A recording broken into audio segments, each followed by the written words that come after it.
Assalamualaikum warahmatullahi wabarakatuh. Sampurasun baraya tepang dangudinya. Sareng pidangan dongeng Sunda urang dongeng dieu.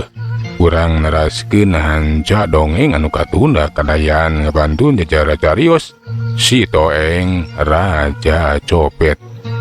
Di dongeng teh karangan Mang Nyalira sokosanaos dongeng anu basajan malah mandar janten hiburan. Atuh kabaraya anu setia manco kana dongeng emang mugia sadayana aya dina kasehatan lahir resin nerangan batin dilalancarakeun sagarupinanya salamina aya dina panang tayungan Allah Subhanahu wa ta'ala. Bangga mitra supados teu jangkolong ting kana waktos urang sami-sami dangukeun kumaterasna ieu carita Si Toeng Raja Copet. Mangga kabarayun sadayana Rung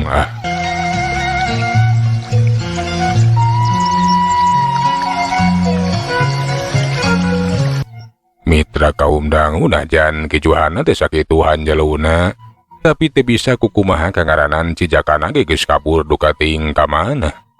Laju we atuh ngajakan ka Si Toeng teh pikeun asup ka jero gua.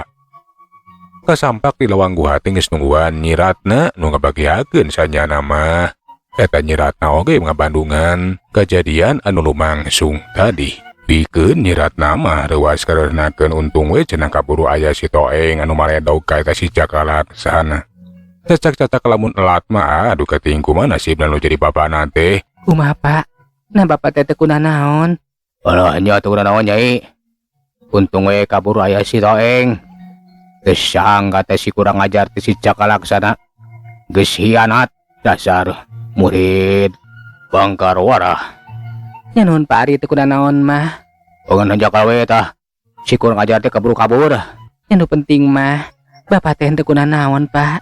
Bapak salamet. Mitra kaum dangu atuh duanana teh arasup we ka jero guha, malahan mah Si Toeng ge milu asup manehna teh nuturikeun we. Geus aya di jero guha tiroana teh ngadon ngarobrol.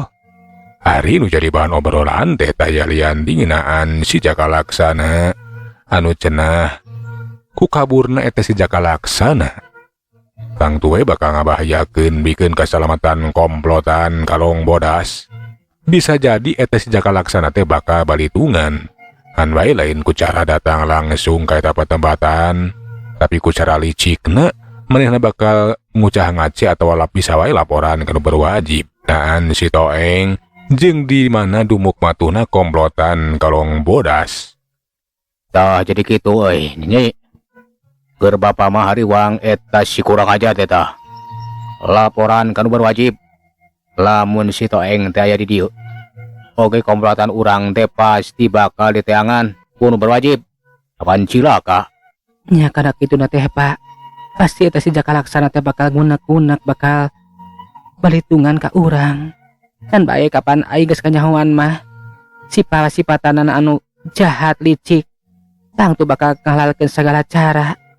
Lamun nepikeun gawe bejakan berwajib ngeunaan ayaan urang oge Si Toeng, pasti kasalamatan sararea teh bakal kaancam. Kumaha atuh ari geus kieu Pak? Oh nya cara sejen. Iwati urang kudu ninggalkeun ieu patempatan. Urang kudu neangan padumukan anyar. Leres Pak. Tapi nahakeun dan kitana bade kapalih mana urang nyumput teh.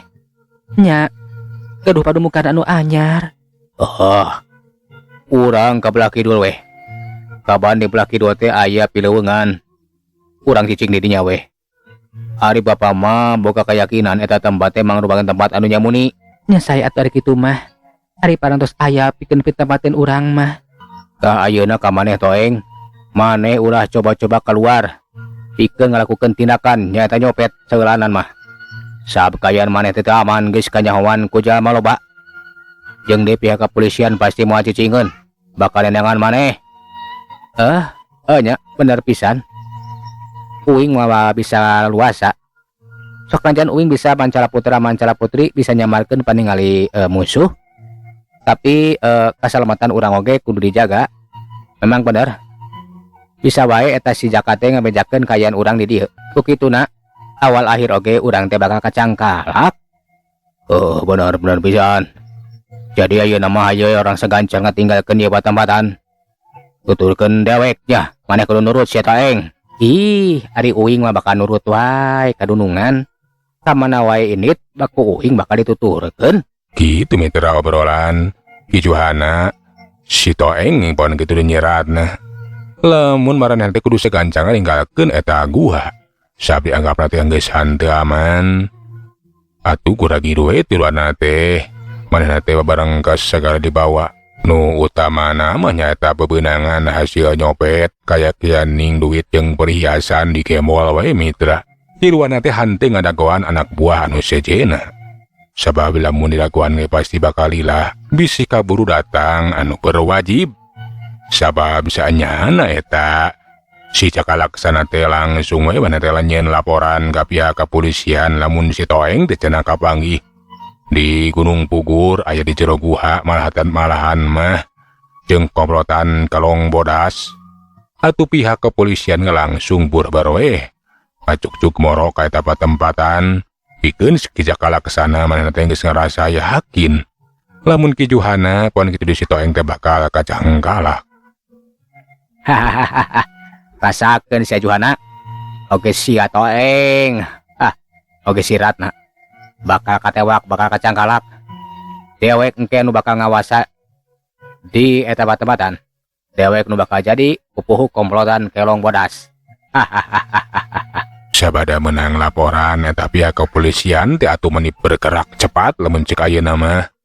Jadi engkekeun deui langsung arinit ka sisieun Gunung Pugur. Langsung marisa eta patembatan anu dibejakeun ku eta si Cakalaksana. Barang tepi ka eta patembatan teteh lah suwung eueuh sasaha. Ngan bae eta tapak jalma anu cia dari cing di eta tempat lantaran Ki Juhana si Toeng jeung Nyi Ratna teh geus leuwih teh lah kabur ningka kidulkeun ngajujuk ka pileuweungan. Pihak kepolisian manehna hanjelu sabab anu jadi incerna teteh lah teu kasambak. Lapor, Pak. Di dalam guha teteh kosong. Tidak ada apa-apa. Tapi di dalam gua ditemukan barang-barang bekas. Kayaknya pernah ada orang yang tinggal di sini, Pak. Anjaka pisan. Komplotan Kalong Bodas geus melarikan diri. Si Toeng yang kita cari bisa lolos. Tapi ulah leutik kate. Ayo. Urang saridik, urang taluntik disabutkeun ieu patempatan. Mangga, Pak. Siap, Pak. Mitra kaum dangu eta pihak kepolisian teh atuh teu jauh di sisieun Gunung Pugur manehna teh ngulincer we neneangan naruntik sugan aya nu nyurigakeun. Ngan waleh teu pangagihan naon-naon. Ngan bae basa baralik deui ka deukeut guha. Pihak kepolisian teh mani atos sampai 2 orang jalaman warasup ka jero guha. Lawar, Pak. Ada 2 orang masuk ka jero guha. Bisi-bisi eta teh yang kita cari. Ayo. Kita masuk, kita tangkap. Gitu cenah cek eta pupuh kepolisian teh kuragi ruwe maneh teh arasup ka jero guha. Tetela anu bi asup teh tayalian ti 2 urang anak buahna Ki Juhana. Anu teu nyahoeun lamun Ki Juhana geus eueuh di eta patempatan jeung teu nyaho lamun eta patempatan teh keur diincer, keur ditaluntik ku pihak anu berwajib atau pihak kepolisian. Basa duana teh kapergo ku pihak kepolisian bari barang bawa. Ketajalin di hasil tina nyopetna. Puguh we atuh teu diengkekeun deui ku pihak kepolisian teh dikarawat we. Ditewak dibarawa ka kantor. Tapi ke kantor diinterogasi sakumaha mistina. Saduana teh ditanya ngeunaan si Toeng jeung pupuh komplotan Kalong Bodas nyata Ki Juhana.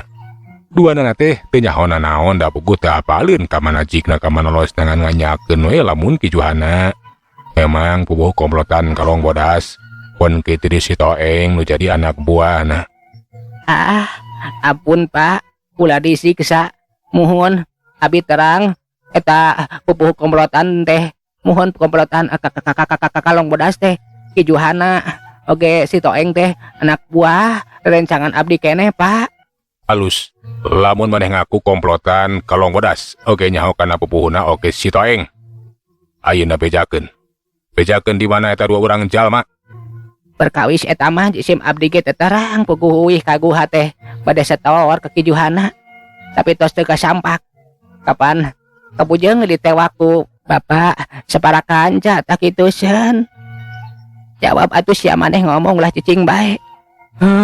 Mohon, Pak. Ampun, Pak. abdi duaan teu terang ka mana eta losna Ki Johana sareng si Toeng. Kapan abdi mah lengkap ka itu teh bade setor, tapi tenungan teh tetela teu aya. Duka teu terang, Pak. Jujur abdi mah jujur, tara ngabohong Batara. Ulah coba-coba nyimutan ngeunaan eta Ki Johana jeung si Toeng. Lamun coba-coba nyimutan nutupan, maneh duaan bakal disiksa, bakal dihukum. Cius Pak, abdi mah Pak, teu bohong Pak. Tangon-naon abdi nyumputkeun oge nyimutan segala rupa. Abdi mah pasrah bae dikitu kieu ge Pak. Nu penting mah abdi teh jujur, teu ngabohong, abdi teh terang ka mana jigna ka mana losna kitu tah. Nya Pak, rupina eta Ki Johana teh parantos terangeun. Lamun manehna teh diincer, dipilarian ku bapak, sabaraha kanca. Jadi kabur ngaloloskeun diri. Mun duka ka mana tuh Pak? Lamun marane duaan bener-bener teu nyaho ka mana eta kaburna si Johana jeung si Toeng. Tapi ke. Namanya apa kira-kira ka mana kaburna? Sok, maneh kudu laik gawe bareng jeung pihak kepolisian. Ngarah hukuman maneh bisa ringan. Nari bapak bat naros kitu ka abdi nya duka atuh Pak. Abdi teu tiasa ngajeung kaburna ka mana mah. Tapi abdi bade ngabantos lah. Ngiring mohon ngabantosan pihak kepolisian kanggo milarianana kitu tah. Alus syukur lamun kitu mah. Wayana maneh kudu mantuan pihak kepolisian pikeun nyangkalak si Johana jeung si Toeng ke. Nah si Toeng ngungkul jeung si Johana nu aya di eta gua teh. Ari sakatarang abdi mah kapan sareng putrina nyaeta nyeratna gitu tah. Tapi ari nyeratna mah teu ngiringan kana kajahatan. Jadi di eta gua teh aya tiruan nu caricing. Sumuhun Pak. Tapi rianti si Toeng oge anak buahna teh kapan seueur ka kalabat abdi. Muhun sareng si ieu yeuh. Oge si Jaka Laksana. Tapi kumaha nah si Jaka Laksana? Kapenak di ditu Pak? Kapanan anu kapanggih di ditu miwati maraneh duaan. Ngandung harti anak buah nu sejenna masih di luar. Sumuhun Pak, sumuhun. Seueur anak buahna teh Pak. Mangga abdi bade kerjasama sareng Bapak newakan rencangan abdi ngan pamawe abdi teh ulah di kumaha gitu. Nya Pak, abdi bakal ngebantos Bapak ngulingakeun saha wae muhun komplotan palong bodas teh. Tapi abdi duaan ulah di kumaha Pak. Moal di kumaha lamun maneh bener jujur oge ngebantu pihak kepolisian. Mitra kaum dangu kudu ditewakna eta dua urang anak buahna Ki Johana. Ngandung harti anak buah nu sejenna teh bakal diteangan we dipaluru ka asup si Jaka Laksana. Pikeun si Jaka Laksana anu nganyahoankeun lamun baturna teh aya nu katewak. Kang tue cenah bakal ngabahayakeun pikeun kasalamatanana. Atuh gara-giru we si Jaka Laksana mah kabur ninggalkeun eta wewengkon. Mitra kaum dangu kanjangna carita loba harita anak buahna Ki Johana nyata komplotan kalong bodas nu geus katewak anu beunang di terminal jeung di pasar-pasar. Sedengkeun ari si Jaka Laksana manehna teh nyumput we di salah sahiji padepokan nyamunikeun diri nyumput tina udagan anu berwajib sakaligus namahan ilmu kasaktena. Adon guguru we ka eta pupuh padepokan anu dilantai Aki Campur. Kabenaran ku Aki Campur teh disumputkeun we teh si Jaka Laksana teh malahan marek dikembleng. Salah maneh kabur ka dieu Jaka. Jajak maneh lamun aya di luaran matang tue maneh teh bakal kacangkal aku polisi. Tapi kangaranan cicing di dieu maneh bakal aman euy. Sabab aya dina pangawais dewek. Ya nuhun we Ki. Aki geus ngaku abdi cicing di dieu. Untung we lamun teu diampihan ku Aki mah duka teuing. Meureun nasib abdi teh geus dikerem. Sarua kawas jeung batur-batur anu kiwari aya di penjara pastina oge. Jadi maneh nyumput di dieu teh aya ngaguru ka dewek Bener sia teh Jaka. Ya bener atuh Ki. Lianti nyumput di dieu teh lain sanyumput-nyumput tabungkul. Tapi hayang balitungan ka si Johana oge si Toeng. Kukituna moga-mogi Aki teh nurunkeun ilmu ka kuring Ki. Hug bae. Ku dewek bakal diturunkeun sakabeh ilmu dewek. Lamun maneh bener-bener euy. An bae kumaha gitu kahebatan eta si Juhana teh euy. Si Juhana guru kuring memang hebat. Sabenerna kuring ge geus bisa rek maehan eta si Juhana. Ngan hanjak kaburu ditulungan ku si Toeng dah. Lamun teu nenggor leungeun mah deukeut teuing. Geus paeh. Ngan bae nu jadi berat teh si Juhana teh boga mustika. Boga kekuatan nu pahara. Oge bisa malih warna, bisa malih warni, ngarubah wujud segala rupa, nyamarkeun paningali musuh. Tak kitu. Wah, jadi guru si laing teh. Si Juhana teh boga batu mustikanya. Nah, mustikana naon deuleu? Eta mustika teh disebut mustika hideung ti walong hideung. Ari tuah kasaktena teh lian ti boga kekuatan. Oge bisa ngarubah wujud, nyamarkeun paningali musuh. Sanyana mah eta mustika teh geus kapimilih ku kuring ki. Ngan hanjak ka dibenta deui ku si Juhana teh kurang ajar. Gara-gara si Toeng dah. Nah, naon kahebatan si Toeng teh euy? Ari si Toeng mah kur jago nyopet unggul. Si eta memang lihai, memang hebat dina nyopetna. Ngalewihan kuring ki. Jadi maneh teh aya ngojoran si Juhana. Gitu Lin. Bener pisan. Oge hayang ngarebut eta batu mustika. Sabab lamun boga batu mustika kuring bakal ngahasilkeun duit anu moal kaitung. Pokona aki bakal senang sabab bakal jadi copet anu moal kanyahoan. Menjadi jalma jahat pasti bakal mulus tina ngalakukeun kajahatan moal kanyahoan ku pihak anu berwajib. Tah kitu ki. Dewek jadi penasaran woi. Ukituna sia kudu bisa ngarebut eta batu mustika di urut guru sia. Nyata si Juhana oi. Nyalah, ngan bae lamun eta batu mustika geus kapemilik. Hahaha. Keun aki ge bakal ngarasakeun kesenangan, tapi teu gampang pikeun ngarebut eta batu mustika. Sabab si Juhana jeung si Toeng teh geus eueuh di guha. Buka ting ka mana ki kaburna. Malahan pihak kepolisian ge jiga nama masih keneangan tak itu. Jadi si Juhana teh geus teu cicing di sisieun Gunung Pugurnya.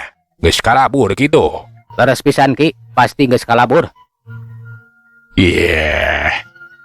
Keun urusan eta mah urusan gampang bakal diteangan. Anu penting maneh bakal dikembleng heula. Bakal dididik, dilatih dina bag-bagan ilmu ajen gasaktin euy. Para bisa meruhkeun eta si Juhana. Urusan neneangan mangkelanan ke. Bisa buni-bunina ge jelema euy. Pasti bakal katimu. Tapi ki, nah aman bener ya. Kuring di dieu teh moal kapanggih ku pihak anu berwajib. Montong jang jaya ka dewek sia. Jaka. Ku dewek ieu tempat ngesuk kulibangku kekuatan gaib. Moal anu bisa nganyahoan geundeuleu. Nya syukur aya kitu mah. Tapi kumaha lamun kuring keluar? Kapan meureut moal aman? Bisa ya intel. Ngarau maneh moal kapanggih ku jelema. Khususna kudu berwajib. Engke ku dewek bakal dibere cimat deuleu. Nah jimat naon eta teh ki? Nyata Kang Kalung kudu dipake ku sia. Lamun maneh geus make cimat, jalma teh moal wawuheun ka maneh. Khususna pihak kepolisian oi. Urusan gampang eta mah. Kitu mitra kayaan si Jaka Laksana teh nu kiwari geus nyamuni nyumputkeun diri di salah saji padepokan. Keun ngeunaan si Jaka Laksana. Ayeuna mah urang caturikeun Mang Karta mitra. Mang Karta anu aya di Cikande masa nampa barita atawa nganyahoankeun ngeunaan si Toeng tina koran. Kaget nu lain dikieun nah cenah si Toeng teh jadi buronan pihak kepolisian sagarupa. Setengah teu percaya lamun si Toeng teh geus ngalakukeun tindakan kajahatan. Apan sakanya manehna nama si Toeng teh merangan copet jeung janu jahat-jahat sejena. Teu kaharti ku aing mah. Nah si Toeng teh jadi jahat. Beut kabejakeun tukang ngadabah atau merkosa awewe. Oge ngabega nyopet jeung sagaruba. Piraku lamun si Toeng tinggi serubah pikiran anak. Madadak jadi jahat. Kena boga kabisa jeung kemampuan. Kena keuwah gingsir. Aing jadi penasaran kayak kieu mah yeuh. Kudu panggih jeung si Toeng. Ieu kayaan oge kudu dibejakeun ka Bah Wiranta. Nya, aing kudu nepungan Bah Wiranta. Sugan we aya Bah Wirasaba oge. Atuh eta mangkarta teh kuragiro we manna teh indit nepungan Bah Wiranta pon kitu du Bah Wirasaba. Teu kacaturkeun di jalanan geus tapi kaimana Bah Wiranta atuh dibejakeun we kayaan si Toeng.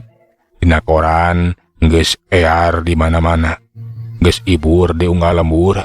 Lamun si Toeng teh mangrupakeun buronan nomor hiji pihak anu berwajib atau pihak kepolisian. Barang ngadenge laporan kitu pikeun Bah Wiranta jeung Bah Wirasaba teh saterua satengah teu percaya. Terus terang dewek mah teu percaya. Lamun si Toeng migawe lampah kitu. Aneh na kunaon budak teh. Benar pisan. Terus terang dewek macang caya kana eta berita. Bisa wae si Toeng teh kapitna. Siapa teh kajong lamun si Toeng jadi jahat dulu karta. Nya duka teuing atuh Bah. Kumaha etos ge yeuh? Ari pangemut abdi mah kedah nepangan eta si Toeng. Kanggo mastikeun nya si Toeng teh rumasa ngalakukeun tindakan jahat. Begituna abdi teh bari runta we milarian si Toeng. Kumaha cek Abah duaan? Cek mangkarta menta tinimbangan ka Bah Wiranta pon kitu du ka Bah Wirasaba. Atuh duana teh meh bareng nganyakeun cenah emang bener si Toeng teh kudu diteangan. Lamun geus panggih kudu tanyakeun nah bener maneh teh rumasa geus ngalakukeun tindakan jahat. Lamun enya ngalakukeun tindakan jahat, buah kewajiban pikeun dikeing sangkan balik dikena jalan bener. Nya bener pisan. Maneh karta kudu indit neangan si Toeng kudu panggih. Lamun si Toeng incak nih jalan salah kudu dikeingkeun. Lamun manehna teu rumasa. Nah, abet cuma barbeja sarupa kitu. Mohon Bah. Memang kedah ditepangan ieu mah. Lamun panggih maneh jeung si Toeng karta. Bejakeun kitu. Si Wirasaba teu ridho. Lamun ilmu teh dipake jang kajahatan. Lamun benar incak dina jalan jahat. Kudu dikeingkeun. Lamun teu beunang dikeingkeun kapaksa dewek nu bakal ngalakukeun tindakan gitu. Mohon mangga Bah. Saya nama ku abdi bakal dipilarian heula. Dipuguhkeun kumaha-kumaha kayaan si Toeng. Ya mudah-mudahan we si Toeng teh henteu ngalakukeun tindakan jahat. Ieu beja teh sanes nu sanyana. Da kitu. Atuh mitra gancangna carita eta mangkarta teh ngahajakeun we lunta ninggalkeun cikande. Pikeun neneangan si Toeng. Euleuh mitra waktos na geuning parantos teu nyakapan. Sagala urang tunda jajara carita si Toeng Raja Copet duwi ka dieu urang teraskeun dina seri anu salajengna. Atuh mah nganuhunkeun nya tina sadaya perhatosanana. Mang saheulanan undur. Assalamualaikum warahmatullahi wabarakatuh. Cak.